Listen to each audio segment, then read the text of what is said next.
Hey everybody, this is Dust for Done Gaming with a video to kind of explain user's question in the email. I did email them back,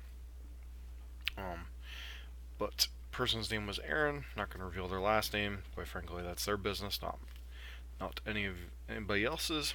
So, all right. So the question was about blue-white control and the difference between like no win con in air quotes.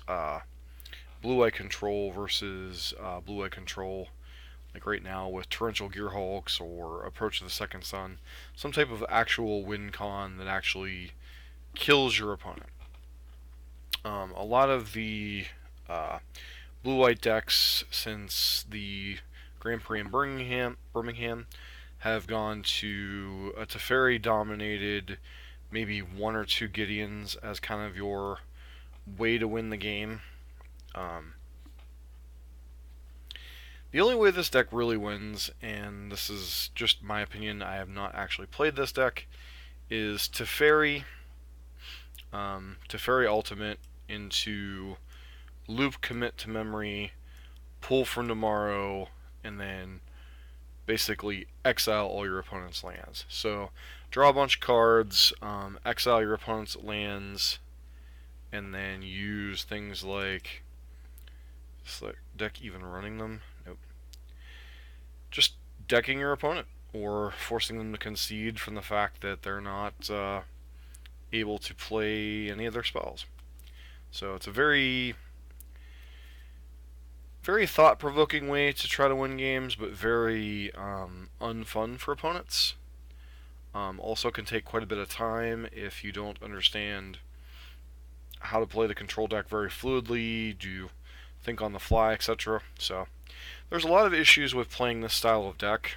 I think that's the only way this deck really wins, is just kind of looping commit to memory and then decking your opponent in one way or another. Yeah, I mean, you got your Search for Cantas, your counter spells, your interaction. The same thing, very similar to the deck that I played at FNM last week, which we'll get to here in a minute. So it all comes down to a matter of personal preference. Very good control players like decks like this, where they have no targets for their opponent's removal other than planeswalkers if they have like Vraska's Contempt. So they have a lot of dead cards in game one.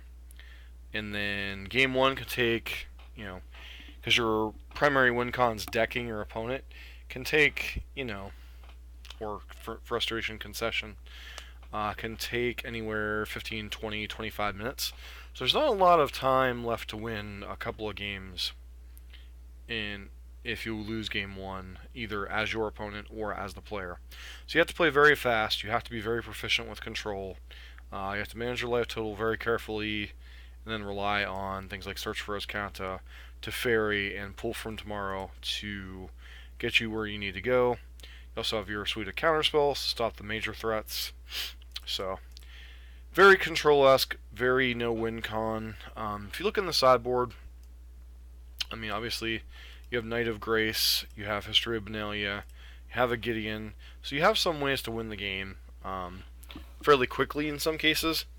The Knights in History of Benalia plan can be pretty brutal. Gideon can also contribute to a fairly quick beatdown plan. Also counters Approach to the Second Sun quite nicely. Fumigate when you need one more sweeper.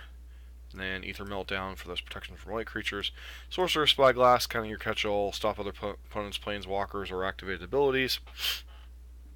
So as you can see, game one, you're the slow, grindy, clunky, or sometimes clunky.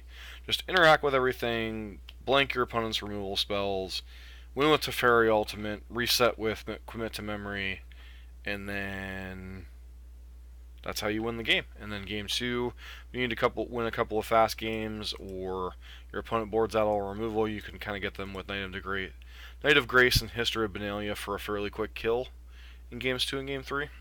So this deck does have a little bit of a transformational sideboard in that regard. Invoke the Divine, obviously, to kill small creatures. These are also fairly good against Burn, the Burn red-based Burn decks. So that's just an example of the blue-white winless control decks currently in Standard. list that has win cons. Fairly similar list to what we were just looking at, except I was running Torrential Gearhulks in the main. Other decks can run Approach of the Second Sun as a win con. Obviously, that's a little bit better earlier in formats when people aren't packing negates and stuff for control decks, especially since Blue-White is now probably one of the top decks in the format, along with Black-White Vehicles, Mono-Red, and thinking those are the main ones right now. Let me actually look to see. I'm pretty sure it's like Black-White Vehicles, Red-White Vehicles, Constrictor, yeah, and then like a blue-black mid-range, which is kind of a control deck in and of itself. And you have a combo deck in white-blue Gift.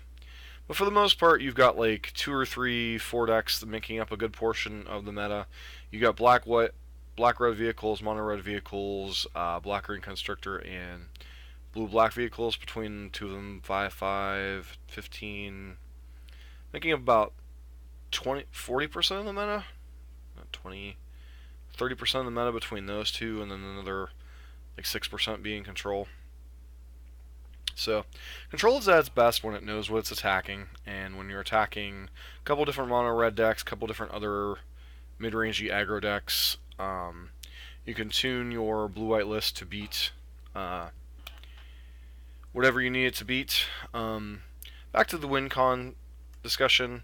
So, personally, I prefer having win-cons on the deck. Win-cons enable you to end games faster. Generally speaking, you're usually a pretty heavy favorite in most Game 1 situations against everything but the fastest aggressive decks. So, having win-cons to close out the game against the mid-range decks, it can suck because your opponent's removal is live, like in this case, Abrades and Unlicensed Disintegrations and Vraska's Contempts are all live against this build of the deck. However, it's a matter of proficiency. I'm not a control wizard by any stretch of the imagination, so for me, having win cons to close out the game and then having more win cons in the sideboard is usually pretty important to me. So, just an example of the difference between having win cons and no win cons, why players run win cons, why players don't run win cons. It's usually a preference. You usually have a preference of either it's a sadistic thing, you like to get your opponents to concede, or it's a time-consuming thing because you're very proficient with control and you're very fine going to a 30-35 minute game 1, forcing your opponent to hurry up and try to kill you like 2 quick times in like 10 or 15 minutes. So it's kind of that kind of thing. And then on my side of the fence, you've got, I'd rather have win cons where I can just end the game, so I'm not like going to time every round, so I'm not like exhausting myself mentally, not making any mistakes, etc. Something like Torrential Gearhulk also gives you the ability to flashback cards like Glimmer of Genius. So in a way, it's still its own form of card advantage, even if they manage to kill the creature. The flip side is if my opponents kill all 3 of my Torrential Gearhulks in game 1, I have no other way to close out the game because I don't have a commit to memory in the main deck to loop these Teferis. So that is something to note. So there are advantages and disadvantages in that regard. So an approach to the second sun, same thing. If your opponents can counter all your approaches or strip them out of your deck some way game 1, then you have no way to really win the game. You don't have a commit to memory to reset things. Alright, so that being said, that's the standard format. There was another standard format, which I think was the last standard format in which Blue-White was one of the top tier, like top 2, top 3 decks, the entire thing, and that was the Return to Ravnica Theros standard. So, going to take a look at a couple decks from that. The first one, this is the quintessential no-win con blue-white control deck. Very similar to what was going on with the blue-white deck Brad Nelson was playing in this standard season. You have Quickens, you have Supreme Verdicts, you have Planar Cleansings. This deck is running 7 Sweepers, 3 Jace Architect of Thought, which theoretically can go get a win con from your opponent's deck with its ultimate, but generally speaking, it was just here as a card draw engine. The actual win con was Elixir of Immortality and Sphinx's Revelation.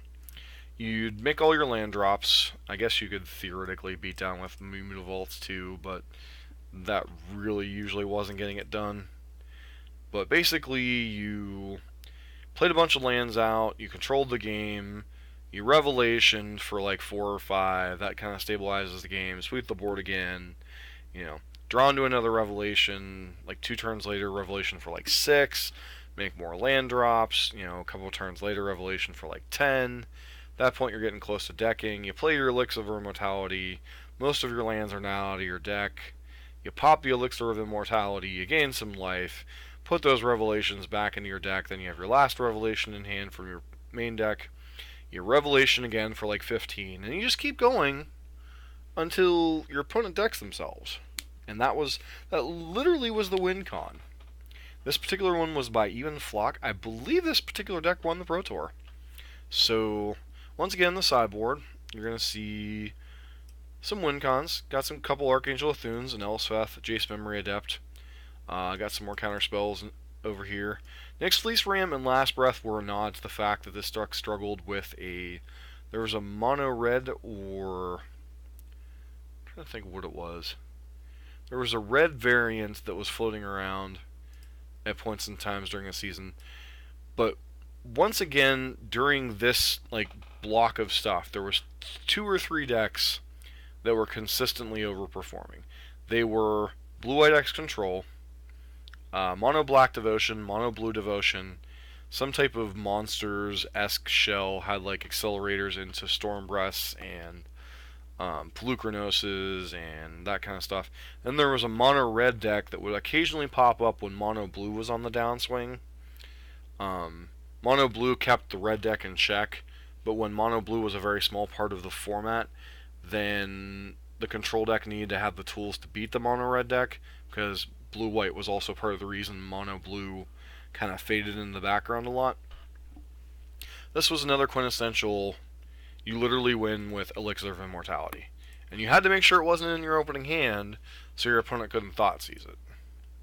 So, this was an example of a control deck that played like literally no win cons and just blew up the world every couple of turns and Revelation to victory. The opposite side of that, you had a list by Brian Braun-Duin. Now this was a list he used to, I believe it was top 4 or maybe even win an invitational for Star City Games. Control deck, you got your Detention Spheres, your Supreme Verdicts, bunch of removal spells here. A couple counter spells, Jaces and Elspeths. And then you also had Blood Baron of Escopa, which was very good against the Mono Black Devotion deck in particular. Thoughtseize was relevant to disrupt the Mono Black Devotion decks. You had to get their Underworld Dreams out of their hand. You had to interact with like Thassa God of the Sea out of the Mono Blue decks. So this was very much a control deck. Did not have as many sweepers as the no win con one. It was, however, still running Revelation, but there's no Elixir of Immortality. So it was reliant upon these Jaces, these Blood Barons, or these Elspeths to get the game done. Now, to be fair, Elspeth Sun's Champion, very good card, usually could beat a lot of decks by themselves. However, the one deck that it couldn't beat was that blue-white Elixir of Immortality deck that we just saw. So, in order to kind of combat that, the control finisher of choice in the decks that had just a few win cons was Aetherling. Now, Aetherling usually required like 7 or 8 mana and to be able to resolve it against another control deck.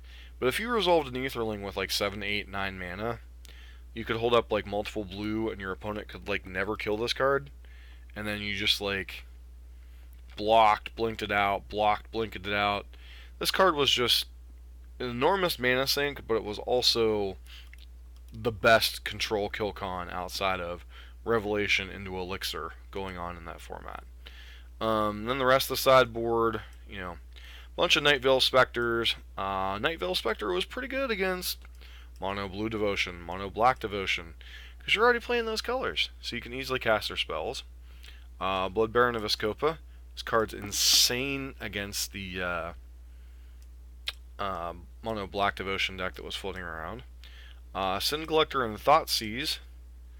the 4 Thoughtseize meant against other controlling decks, you had a lot of disruption for their Revelations, for their Elixir of Immortalities, for their Supreme Verdict if you had like a Blood Veranos Copa going. So a lot of times you could go like Thoughtseize into Night Veil Spectre, into Jace, into Blood Baron, into Elspeth. You were just literally curving out threat after threat after threat after threat. In case you couldn't tell, this was a deck I played, deck I very much enjoyed in that format. And then a couple copies of Pithing Needle, Answer Planeswalkers, much like Sorcerer Spyglass does in the current format. So, kind of just showing that last time blue-white was a dominant force in Standard, you also had this split between a heavy win con or a win con blue-white X deck and a non-ish win con blue-white deck that you literally win by decking your opponent. So, matters of preference, matters of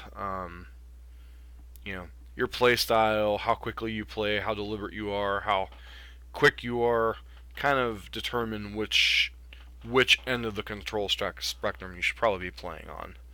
So, if you're in the control decks, especially in Standard, I hope this video explains like, should I be running win cons?